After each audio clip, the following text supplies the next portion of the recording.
एक धारणा यह है कि ईश्वर और जगत में यह संबंध है। एक धारणा है कि ईश्वर और जगत में यह संबंध है, ठीक है। और एक धारणा है कि ईश्वर जगत में यह संबंध है। तीन ही मुख्य हैं। चौथा ईसाइयत, इस्लाम, यहूदी एक और कल्पना करते हैं, बाद में समझेंगे। इसका मतलब है कि ये गॉड है, ये वर्ल्ड है, दोनों एकदम अलग अलग है, ठीक है। जैसे न्यूटन ने इसको माना, इसको डाइज्म कहते हैं, तटस्थेश्वरवाद कहते हैं। इसका मतलब है कि ये ईश्वर है, ईश्वर का ही एक हिस्सा जगत है।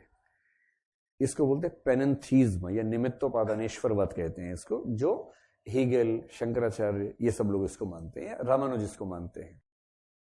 और तीसरी धारणा है जो गॉड और वर्ल्ड एक ही बात है, इसको बोलते हैं पैंथीज्म, सर्वेश्वरवाद, जिसको स्पिनोजा नाम के एक पश्चिमी दार्शनिक ने माना। ब्रूनो ने भी लगभग इस धारणा को माना। इन तीनों में समस्याएं क्या हैं, इससे आपको समझ में आएगा कि अवतार क्यों आता है, अवतार का कंसेप्ट क्या है। इसके हिसाब से ईश्वर जगत एक ही बात है, तो ईश्वर आएगा क्यों? ईश्वर तो है और जगत के कण कण में है। क्योंकि अगर ईश्वर और जगत एक ही बात है, स्कूल का नाम ईश्वर है, घर का नाम जगत है, यूं समझ लो, तो इसका मतलब जगत के कण कण में ईश्वर है, ईश्वर के कण कण में जगत है, एक ही चीज है। आप भी ईश्वर, मैं भी ईश्वर, बोर्ड भी ईश्वर, सब ईश्वर है। इसमें यह भी कि ईश्वर छोटा हो गया, जगत के बराबर हो गया, इसके मतलब ये बढ़िया है, इसमें ईश्वर बहुत बड़ा है, जगत उसके अंदर है, एक छोटा पक्ष है उसका। पर इसका मतलब यह कि जगत के कण कण में तो ईश्वर है ही, किंतु ईश्वर के कण कण में जगत नहीं है। ईश्वर बड़ा है, जगत उसका हिस्सा है।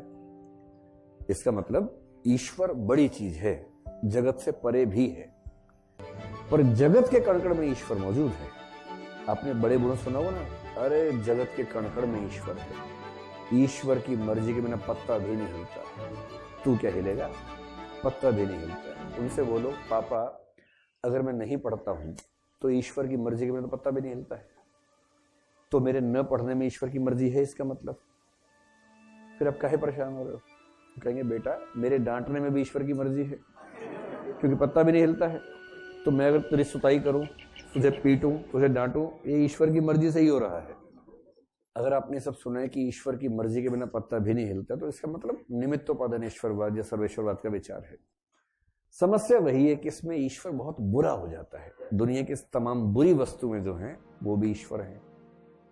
और कैसे फिर आप, मतलब मूर्ति ईश्वर की, आप उसको क्यों साफ कर रहे हैं? क्योंकि धूल भी तो ईश्वर है, साफ क्यों कर रहे हो उसको? ईश्वर के ऊपर से ईश्वर की परत हटा रहे हो, क्या जरूरत है इस चीज? अच्छा नहीं लगता है। इसलिए कुछ भले लोग कहते हैं ना, जगत अलग है, जगत बहुत गंदा है, ईश्वर तो ईश्वर है, उसकी बात ही अलग है, ईश्वर की बात ही अलग है। तो ईश्वर ने जगत बनाया है कैसे? जैसे कुम्हार घड़े को बनाता है, कुम्हार घड़े के अंदर ही घुस जाता है, घड़ा बनाता है, घड़ा अलग है, कुम्हार अलग है। ऐसे ही ईश्वर अलग है, जगत अलग है। इसमें दिक्कत है कि यहां आदमी भक्ति कर रहा है, हे भगवान सुनो, भगवान जी दूर है, सुन नहीं रहे। भगवान तो दूर है, कैसे सुनेगा? तो भक्तों को बड़ी बेचैनी हो जाती है कि अगर जगत इतना दूर है, ईश्वर इतना दूर है, कैसे सुनेगा, कैसे हमारी बात? तो न्यूटन ने बड़ी अच्छी व्याख्या की। उसने कहा कि ईश्वर एक गणितज्ञ रहा होगा, God must have been a mathematician. उसने जगत को इतना परफेक्ट बनाया है कि ये कोई गणितज्ञ ही कर सकता था, लेकिन ईश्वर ने जगत को बनाया और दूर चला गया, अब वो जगत से दूर है। तो शाम को पोप ने उसको फोन किया,